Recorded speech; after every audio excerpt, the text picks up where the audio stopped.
evening and welcome.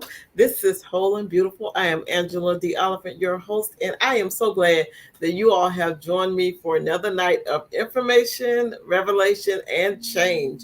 As you all can see, I have a guest with me, and that guest is my son, Stephen Oliphant. He is going to be with me on tonight. We're going to talk to him in just a minute. I want to share some things with you all real quick. We're still having our couples conversation. So if you know of a couple that you want to be on the show, send me an email, wholebeautiful@gmail.com.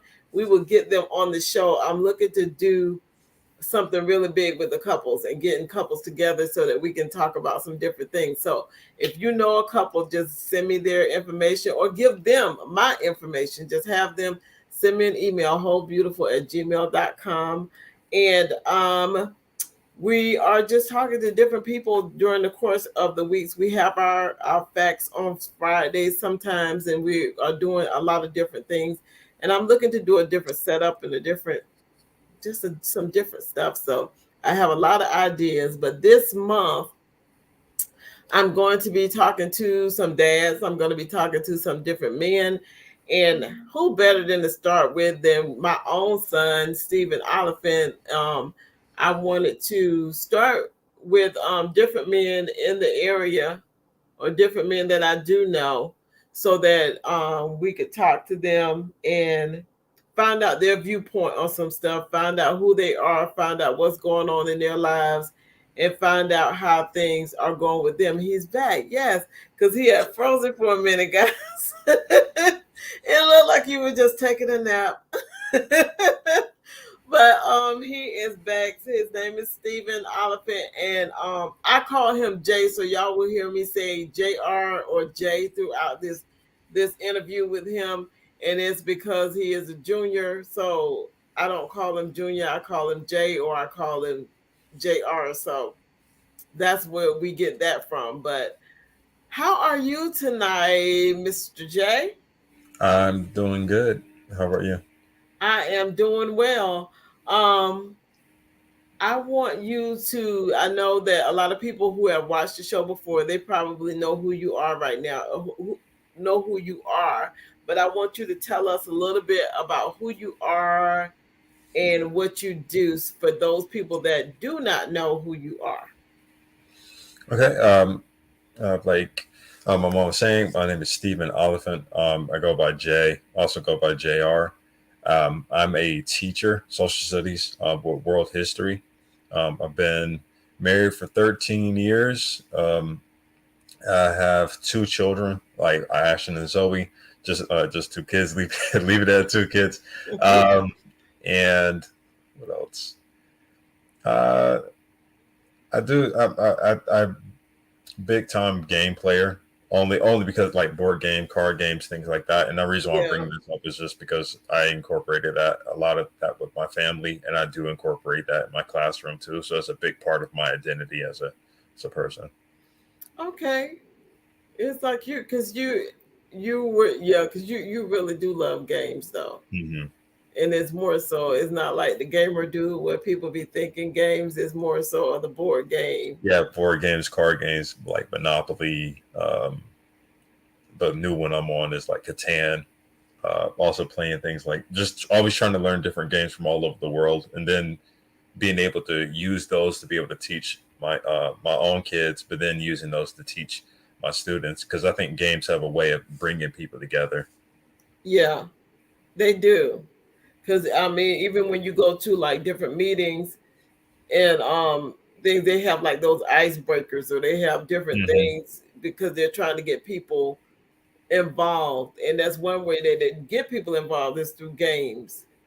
They Yeah, started that they started doing that and having like the different games that they may have. And you will find out a lot about a person when you start playing the game. yeah, yeah, exactly. Yes, because I played a game not too long ago with my son and my grandson, and I was Uh, like, "Woo, my grandson is like off the chain." yeah, like it's very very competitive. Yes, it's like he wants to win at all costs, and it's like the real person of who he is comes out Hmm. when you're playing the game. So, um, and you were saying that you use those games, you utilize games also like in your classroom. How do Yeah. you incorporate those games in the classroom?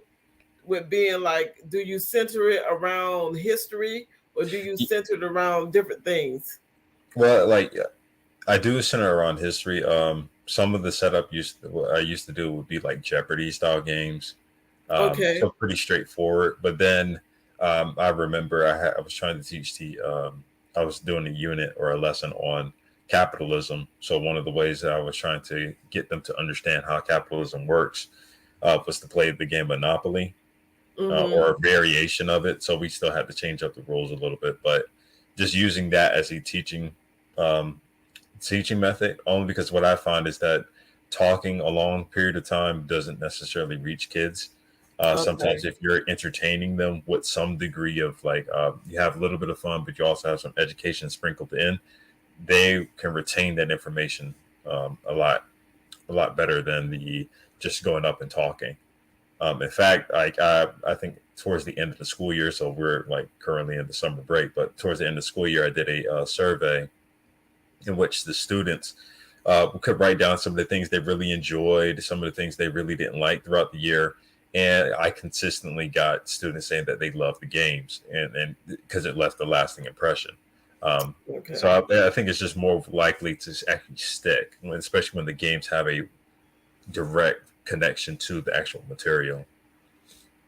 Okay. Okay. I was like, that's good though, because when you do, it's like because even when they have the games with the office things that they do, they have Mm-hmm. you have games where you have to remember people's names, Mm-hmm. or you have to find out some things about them that you didn't know. It's all about getting to know people, but you retain that information better.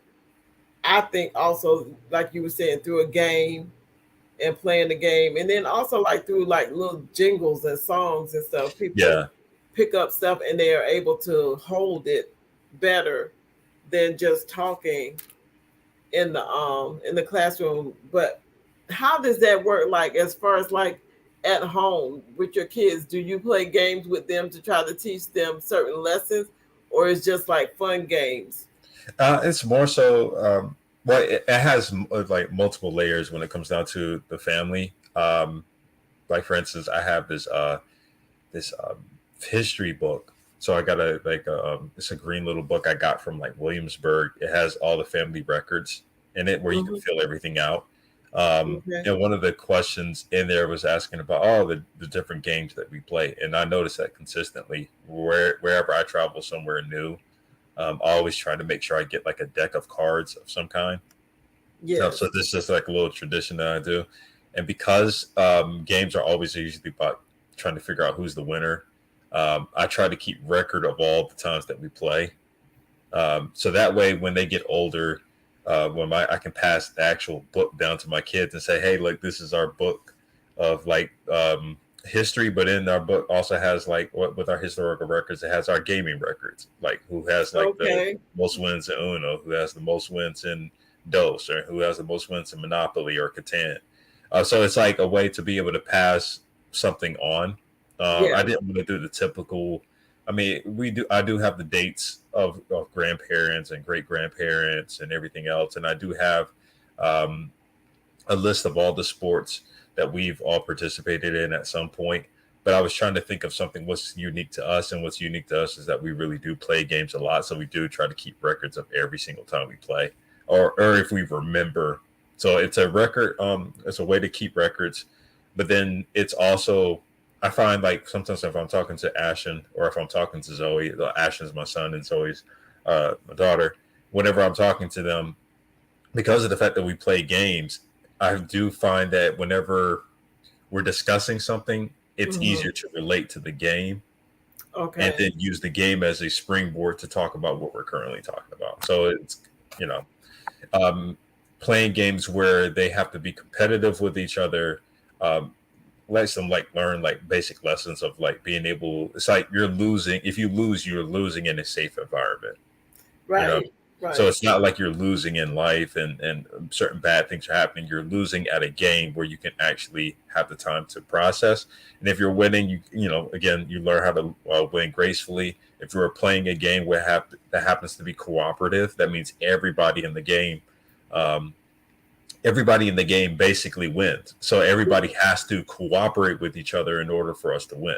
So those sort of games, they've just built a stronger community. So like record keeping, building a stronger community, teaching life lessons, or Hmm. teaching just basic math skills because you can use like Monopoly to learn how to use basic math skills, or like Catan uses a lot of resources, so you have to Yeah. give resources in order to gain resources. So you're having to do a lot of math and watching the board and so it's like you're exercising your brain without really feeling like exercise, which Right. is important. And So it then, builds a connection too, because then later on, they might pass it on to their kids, and then before you know it, we have like full fledged tournaments with all these type of generations of just kids who play games or adults yeah. who play games with each other. So it promotes like teamwork for them Hmm. to begin to work together too. Yeah, That's awesome. I mean, I love games too. I like to play games, but I never looked at it in that aspect. But it helps to play the games and stuff, and you learn so much from just playing a game. And when you put it all together, I'm like, wow, okay. And I yeah, like the fact that you have the record book, and then they can go back and say, hey, on this day, yeah. I We might not tried have to. won the day. Yeah, we did the first for the first time. Well, for I think I told you this, but I'm not sure. But like every April 24th, we do like something what we call like Oliphant Day, Yes, because of yes, the fact that we don't, everybody we all celebrate Christmas, like Easter, Fourth of July, things like that. But we wanted to have like a day for ourselves, yeah, where it was just all about our particular family. And so, like with the reason why we have April 24th, it's just because everybody's birthday goes in sequential order, with the exception of the 24th. So Ashton's, well, no, Sierra's is on the 21st. Zoe's is on the 22nd. I'm on the 23rd. We don't have a 24th, and then Ashton's on the 25th. yeah, So we figured that since we're missing a 24th, we would do it on that time.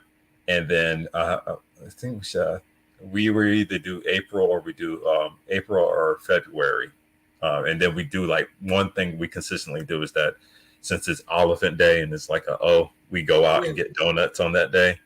Um, Okay, and then we also try to play games. Like this is the first time, this year we did the donuts, but then we also did a round robin, so like a round robin tournament where each of us got to decide what game we were going to play. We put it on a wheel, then we spin the wheel to see yeah, which game we were going to play first, and then we would see who the winner is of that tournament. So we would probably play like two games per game.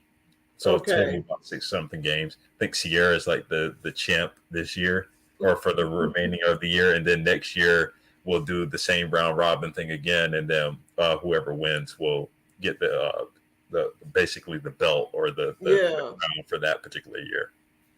Okay, I love it. I love the way that you all like deem that to be Elephant Day for your family, and that's something I think that a lot of families can do, because a lot, like you were saying, we celebrate all these different holidays that come up and people celebrate, but Hmm. it's good to have that y'all have designated that as Elephant Day for your family, and that y'all get to spend that time together. Then that's something that the kids will look forward to.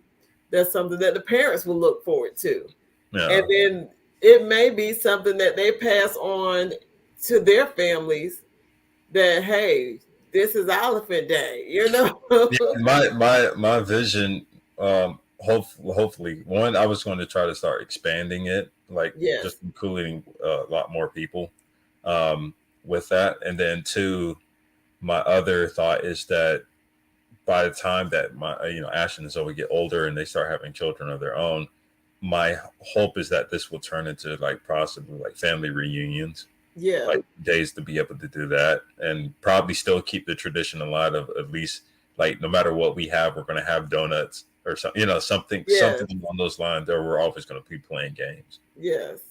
That is awesome. I love it. I love it. Um, with your teaching, can you let everybody know how long you have been teaching, like in the classroom, been in the classroom teaching?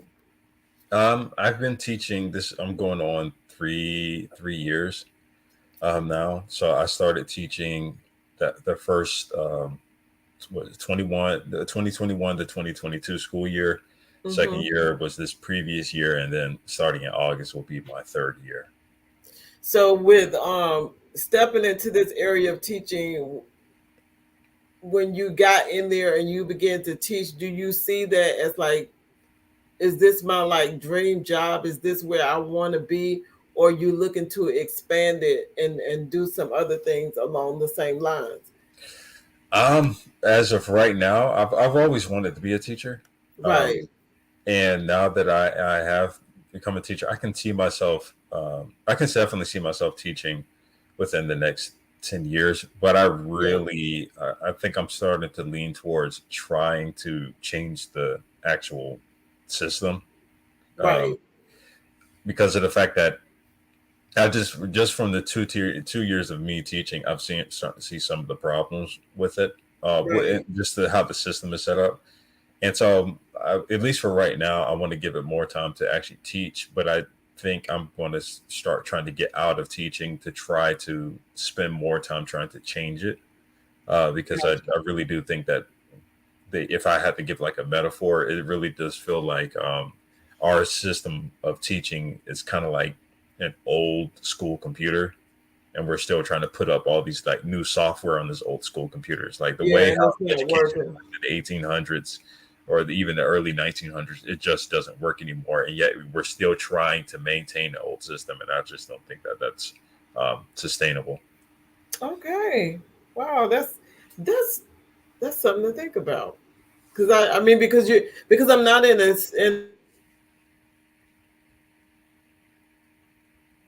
the school system. I just because I was there volunteering and doing different things at the school, but I never looked at it like that. That is good. I like that Yeah. because a lot of the things are we do we do need some basic things the way Hmm. that we teach, but we don't need to just like stay in the same area still trying to teach. I got you, trying to teach through the same type of methods or whatever, Yeah, different ways. my dilemma, or like I guess the challenge for me right now, is just figuring out if leaving the school system to try to change the system is the best way. So in other words, to leave out of the classroom and to go into Yeah, it's higher like whether position. you need to be in to Hmm. change from within or whether Yeah, you need to be out where you can change from without. I got what main question? but since this month, and we just switching gears just a little bit, but since this Hmm. month is talking about we're celebrating fathers and we're celebrating the fact that it's Father's Day coming up. Is fatherhood what you thought it would be, or did you ever think about becoming a father when you were younger? I had the romantic point of view of being a father when I was like before I became a dad. So my romantic point of view was just kind of like Andy Griffith's. So like it just really, I really thought that it was like a piece of cake. And then Yeah, after Ashton was born, I quickly realized that it's not. Um, and then even now, like that's one of the challenges that that I have, is just because of the fact I'm not. I think I'm very independent, and I didn't realize that about myself until after I had my kids, because yeah, it's one thing.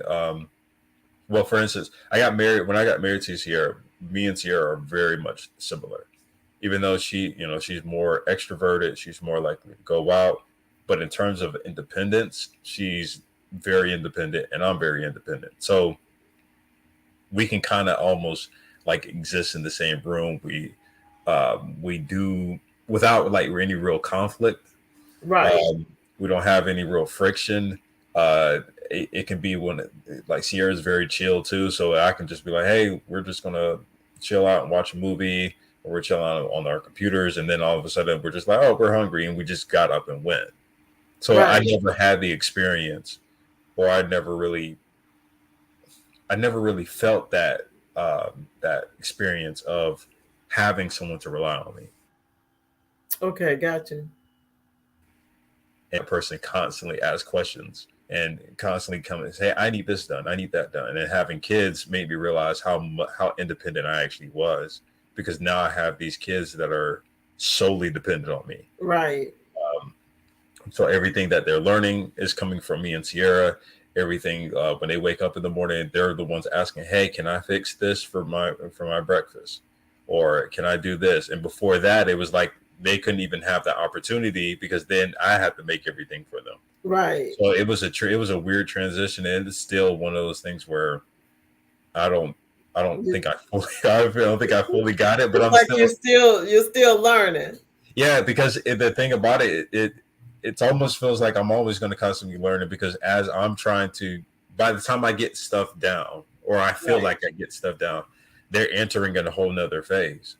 Right. So Right. by the time that I felt like I mastered how Ashton's behavior was, he was already getting ready to move into like preteen. And so Yes. by that time, it's like it's a whole nother ball game. Yes. So now it feels like I'm having to play catch up um, with a lot of Oh, things. What I do, and this I kind of like the fact that I being in school as a teacher, because I right. think being around children where you have to be very cognizant of what you say to them, um, and you have to be cognizant of what you do around them. Right. That just makes it. I started seeing that I'm starting to incorporate some of that stuff in my own family, where I'm actually thinking about a little bit more of like, okay, I need to breathe a little bit. I understand that this is that one's a job and then one's my actual like my family. But Right. if I'm, it's kind of like the mindset that if I wake up every morning and I'm going to the school and I'm trying to give 110% Yes. for kids that are not even mine, um, and I'm trying to be patient with kids that are not even mine, then why shouldn't I give that 150% or 200% for my own children? Right. So Right. then having to really take the time to think like, I really need to step my game up, because if I'm giving, I don't want to ever have a position where I'm giving a certain level of care for my students higher than what I'm giving the level of care for my own children. Yes. So then that changes my dynamic, where sometimes I'm wake up in the morning and I'm, trying to s- stop those automatic behaviors, like where Right. I'm like I wake up guarded. So especially with the kids, I'm wake up guarded because I'm like, okay, what's going to be the problem today? But allowing myself to let my guard down a little bit more, Yeah. and the other thing too, I think what I at least try to do, um, with, and I hope that Ashton and Zoe like appreciate this like later. It's just that I actually take the time to, if I feel like I spazzed out or I said something wrong, I did something wrong. I always try to make it a case to say I'm sorry, or I try to apologize to them and Yes. let them know that look, there's no shame in like an apology. Right. Like, Right. because I feel like so many times with some of these kids, they don't really hear adults say that, and it's almost kind of like adults just say it's my word, or it's my word and my word alone. Even when I'm wrong, I'm still right, Yeah. and I don't want them to ever do that, because I feel like the setup is, if I try to act like uh, as if I'm totally right about everything, then that's just going to set them up for other things later where they're probably going to be rebellious. But being honest with them or just being upfront and honest with them as much as I possibly can, because there's just some Yeah. stuff you just can't, you know, Right. some lines that just can't be crossed. But it just allowing them that time to be able to talk, and allowing them that time to actually hear an adult say, "Hey, look, what I did was wrong, and this is why, and this is what I'm doing to correct it." Yeah. Because then you're modeling for them what I would hope that they do when That they they become would do. adults, that they can admit their failures and not always try to let their ego run their behavior.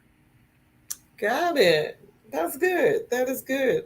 I heard something what earlier in the week where a couple they were talking to another couple about their children growing up and the different things, and one of the guys said something which I think you were saying too. He was like, I don't think I'm ever gonna get it. It's like he said, I'm constantly learning because Mm-hmm. I'm constantly learning my children.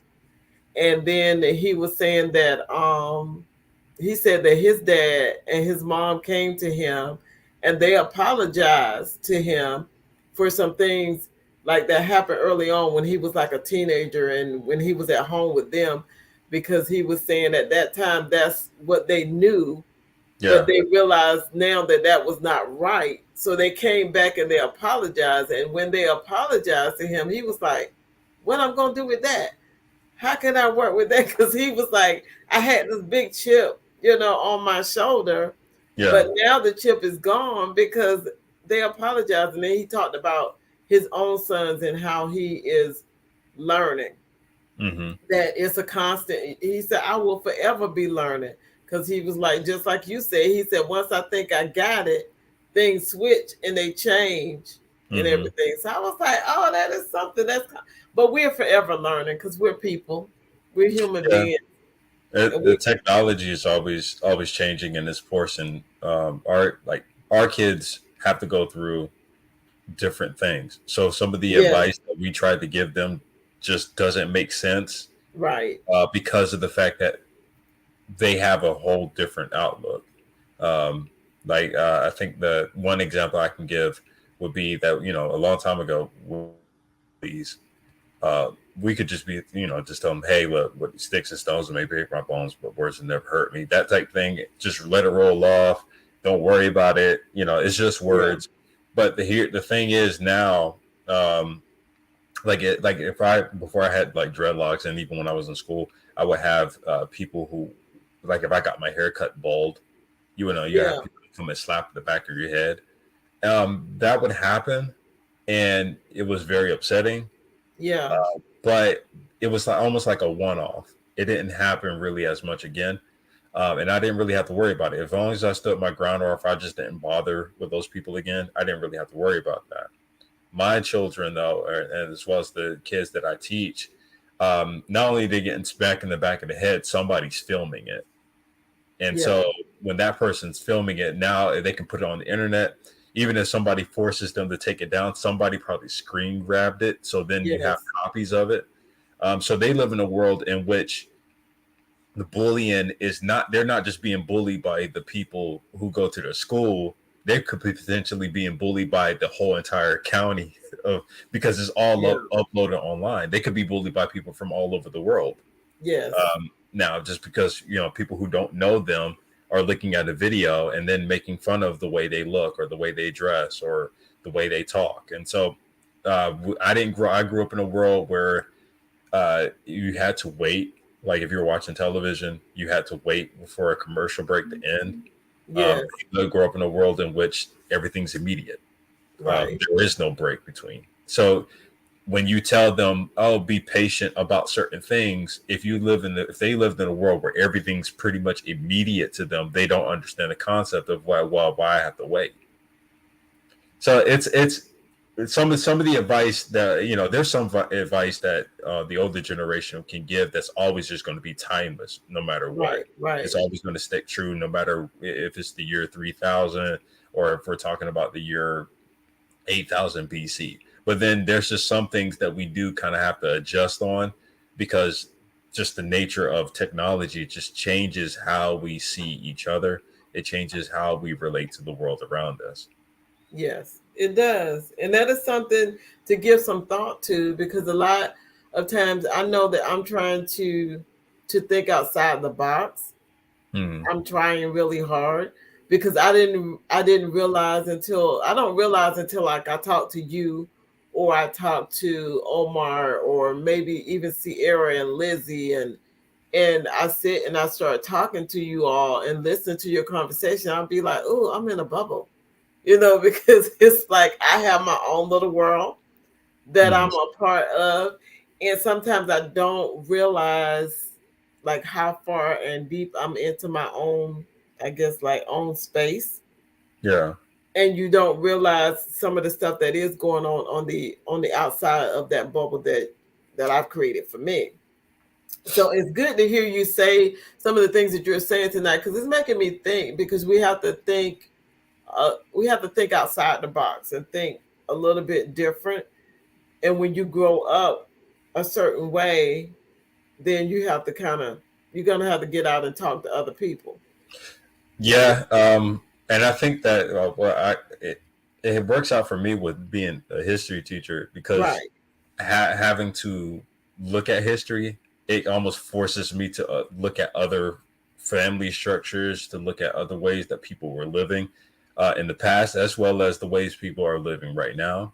mm-hmm. And I think we do get so caught up in we live here in the United States of America, so then we get so caught up in the way that we live, and we don't realize that there's a whole planet out there where all these different countries and different Right, people with different ways of people to live. So our family structure we think is normal because we've grown up with that family structure.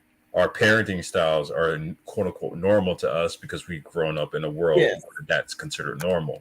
But yeah, if you go to another whole another country, like a completely different country. So not going to England or not right, trying to go to like a typical European country. Just go to a right, country in which they probably have some degree of European influence, but not as much.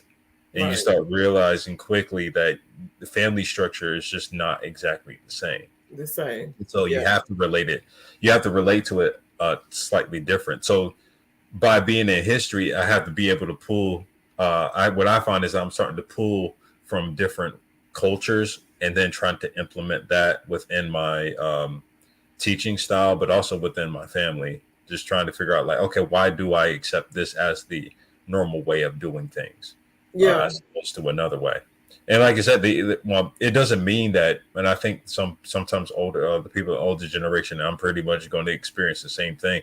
I think some people get kind of offended when the newer generation adopts new methods, but it's not that it's a rejection of the old ways. It's just a recognition of the fact that things don't always stay the same. yeah. And that Uh, they're ongoing, and you have to remain teachable. yeah, you have to and that's for everybody because everybody benefits from when the older people set aside their ego to learn from the younger people. They're going to find out that they move just as quick and probably even better because not only are if you learn from the younger people because you already have the older knowledge and wisdom, Yeah, that foundation. yeah, you'll be a lot more, I think, better than the younger generation in terms of the knowledge because you not only do you have the new knowledge, you have the old knowledge. Yes, And for the younger people, they can learn a lot from the older generation because if they once they learn that, they can incorporate all the stuff they currently know with the stuff from their grandparents. yeah, But I think everybody gets into the mode, and everybody's like egos are tripping at the time. So everybody's trying to basically show themselves to be the dominant one. So the younger people are just throwing away anything that older people say. And then older people say, oh, that's just young kids.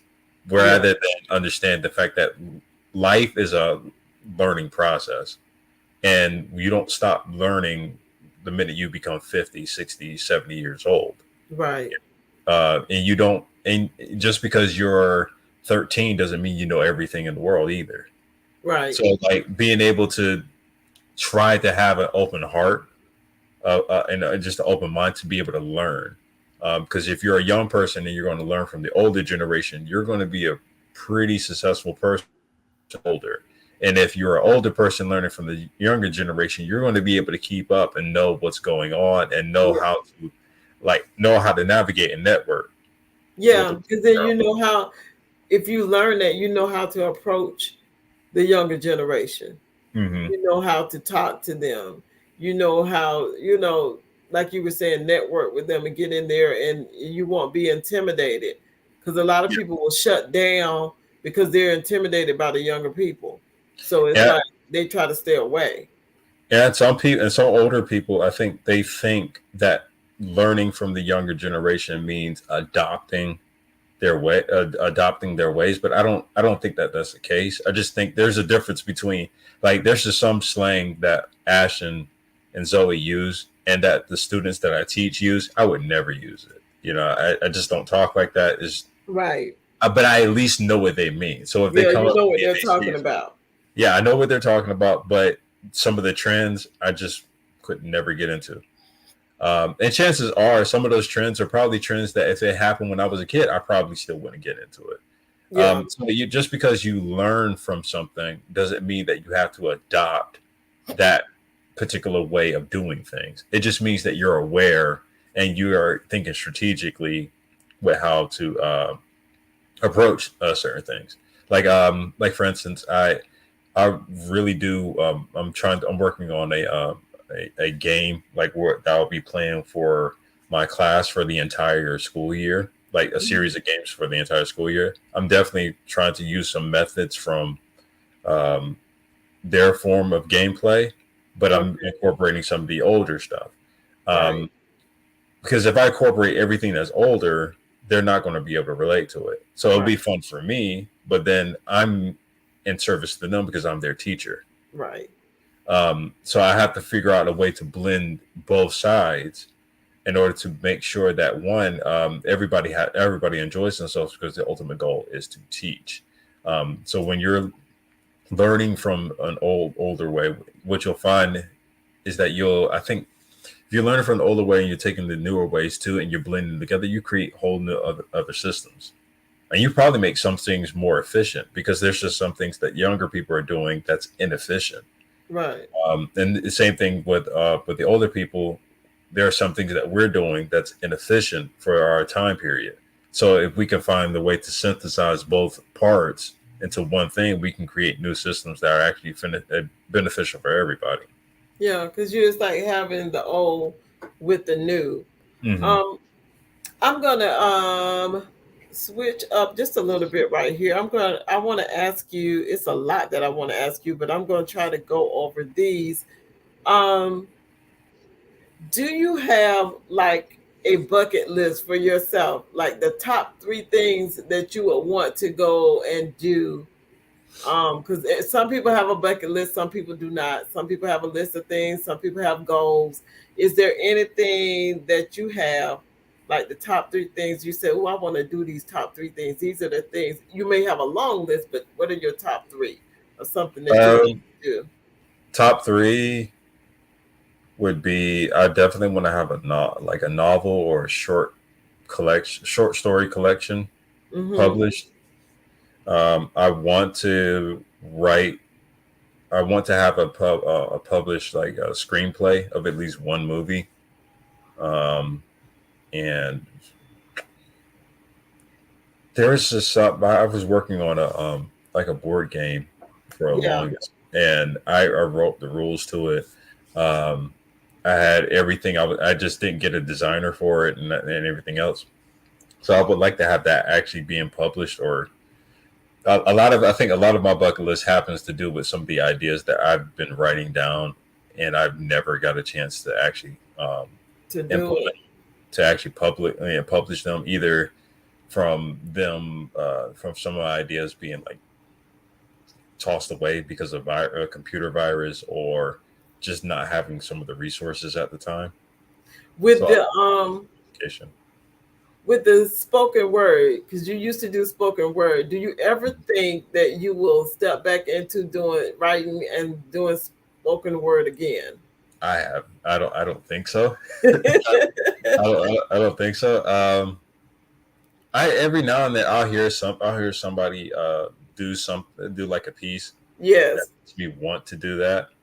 But then I think it just feels weird because I don't feel like I'm like in that In that headspace. space and again now. Yeah, so like when I do get inspired from hearing other people, Right. but then whenever I think about actually taking the time to write, that's that's a hard thing. And then I think the other thing that's probably coming with parenting or just being a father, because I just find that between teaching, between being a father at home, between being a husband, I find when I was writing poetry, it was I was 17, Yeah. 18, I was Yeah. 13, 14. Yeah, and I didn't have a whole lot of responsibilities. Yeah. So it was uh there were times where whenever I did spoken word, I was sitting quiet and I can just write, or if I was writing raps, I could just play the song over and over and over again and then just Yeah. keep writing. Now it's like incredibly hard to do that. So now what I do is I have like a little notebook, and it's just find it easier to for me to write a story, like short stories. Because Yeah. even I want to write a novel, but writing a novel at this point in my life where I have two little kids and then I have other responsibilities is hard. So it's just easier for me to be like, okay, can I write a short story?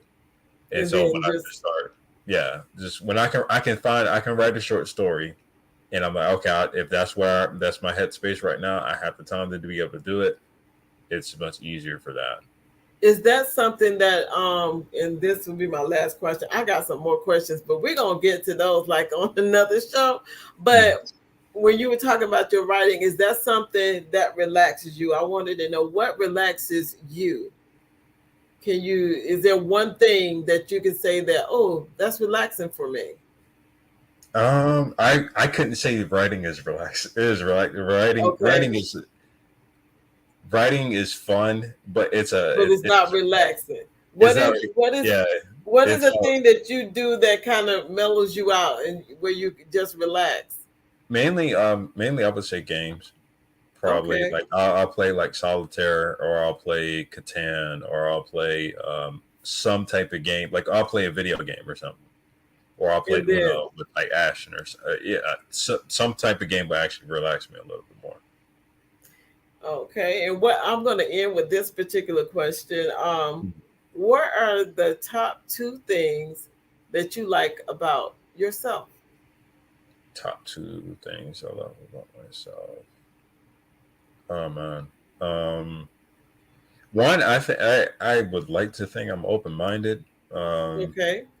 so I do love the fact that I'm a little bit more open minded about being able to listen to other people's opinions, and try to reason that out. So I guess Yeah. that and mindedness and man, I'm struggling to think of the other one, but like I really do like I think that one, if I could double that one as two, That would be, yeah. I really do think that I for the most part, like I can be an introvert, but I Yeah. do love being able to listen to other people's opinions, Right. and I like being able to see how other people think, because I think some, like you were talking about the bubble. I think we get so Yeah. used to being in our bubble, but it's cool. I like being in other people's bubbles. I like being able to see how other people think. Yeah. So so I guess open mindedness, and hand in hand with that would be curiosity. Okay. And he's a great person. You just are overall great. You're a great human being. Oh, Because you are. You really are. You're loyal and you're a good person. At heart, you're just a good person. And I appreciate you, and you're a great father too. thank Um you. and I see you as being a husband, and I'm like, oh, my child is a husband, but he's a good husband too. So we're gonna get ready, we're gonna end because it's like it's the show is done. But when I was getting ready to put this show together, Jay, I remember a picture that I took of you. It's been years ago, and you were holding like this big box of laundry detergent because you were gonna help me do laundry, and we had to climb these stairs to go do it. And I don't know why that stuck in my head because I was like, "Oh, you're so strong," and you was like cheesing, like, "Yes." And that's when I took the picture. And I see that in my head, and I'm like, that was my baby, but now my baby is a grown man. And you're a good person. You're a good person. You're a good husband. You're a great father. I like the way you are working things out and doing things with your family. It makes me proud to say that's my child right there. That's my son. Oh, thanks. But it's awesome that you came on tonight. I look forward to having you back. But we're gonna work a show out where we have you and your brother here, and maybe your sister too. And we're gonna see how and bring Sierra in. We see how that show go. Yeah. And we can talk about the family. But guys, that is my time for tonight. I am so glad that Jay was able to join us tonight. Y'all, if you didn't get the whole interview, go back and listen. There were some great nuggets that he dropped tonight, and I want you to apply them. Spend some time with your family this weekend, this month. Make sure that you take time and be with your family. I am Angela the Oliphant, allowing you to see, hear, and know that whole and beautiful is not just your destination. It is most definitely your journey. So come on and go on that journey with us. All right, guys. See me here next week at 7 p.m. on Friday, or you can catch the replay tomorrow at 4 p.m. Until we meet again. Good night, everybody. And thank you again, Jay. I appreciate it. All right. Thank you for having me.